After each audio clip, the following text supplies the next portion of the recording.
আদৌ কি ছুটির দিনে মহিলাদের কোনো ছুটি থাকে? আসলে আজকে শুক্রবার আর দেখা যায় ছুটির দিন বলতে মহিলাদের কিছু নেই। প্রতিদিনের মতো আজকেও সকালে উঠে ঘরদোর গুছানো, নাস্তা করা, বাচ্চাদের গোসল করানো, খাওয়ানো মানে সবকিছু প্রতিদিনের মতো শুরু হয়ে গেছে। আসসালামু আলাইকুম। আপনারা সবাই কেমন আছেন? আলহামদুলিল্লাহ আমরা সবাই ভালো আছি।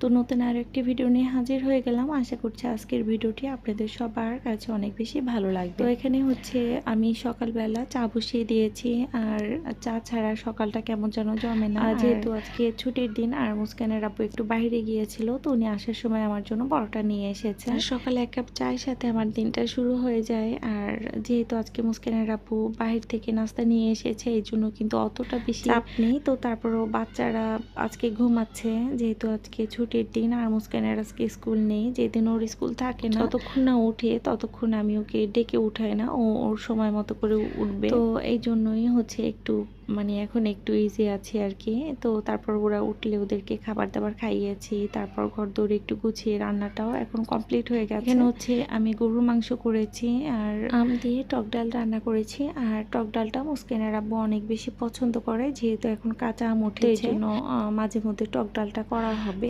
যাই হোক, এখানে বাচ্চাদেরকে এখন খাইয়ে নেব আর তারপর হচ্ছে আমরাও খেয়ে নেব। আর আজকে শুক্রবার, কিন্তু আজকে কোথাও বেরোনো হবে না, যে পরিমাণ গরম পড়েছে কিছুই ভালো লাগে না। আর বিকালে মুস্কানের মিসও আসবে, তো এই জন্য একটু তরমুজ কেটে ফ্রিজে রেখে দিচ্ছি। দেখা যায় এমনিতে তেমন একটা গ্যাপ দেয় না, যদি একদিন না আসে দেখা যায় শুক্রবার এসে পড়িয়ে যায়। আর যেহেতু সামনে 22 তারিখে মুস্কানের ফার্স্ট টার্ম এক্সাম শুরু হয়ে যায়, তো এই জন্য তো এখন এমনিতেই গ্যাপ দিবে না। আমি কখনো কিছু বলি না, কিন্তু নিজে থেকেই মানে অনেক বেশি আর কি ভালো মাশাল্লাহ।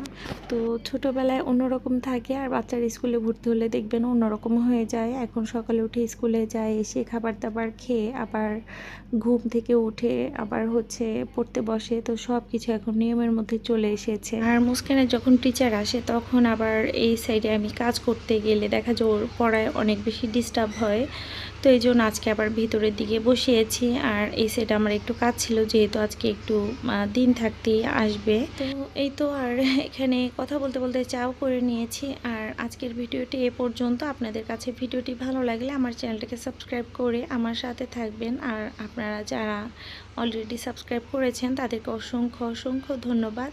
আর একটা লাইক দিতে একদম ভুলবেন না, আপনাদের একটা লাইক আমাকে অনেক বেশি উৎসাহিত করে। আর যারা আমার ভিডিওটা দেখেছেন, ভিডিওটি ভালো লাগলে একটা কমেন্ট করে যাবেন। আপনাদের কমেন্টগুলো পড়তে না আমার অনেক অনেক বেশি ভালো লাগে। তো আপনারা সবাই ভালো থাকবেন, সুস্থ থাকবেন, আমাদের সবার জন্য দোয়া করবেন। আজকে এখানে বিদায় নিচ্ছি। আল্লাহ হাফিজ।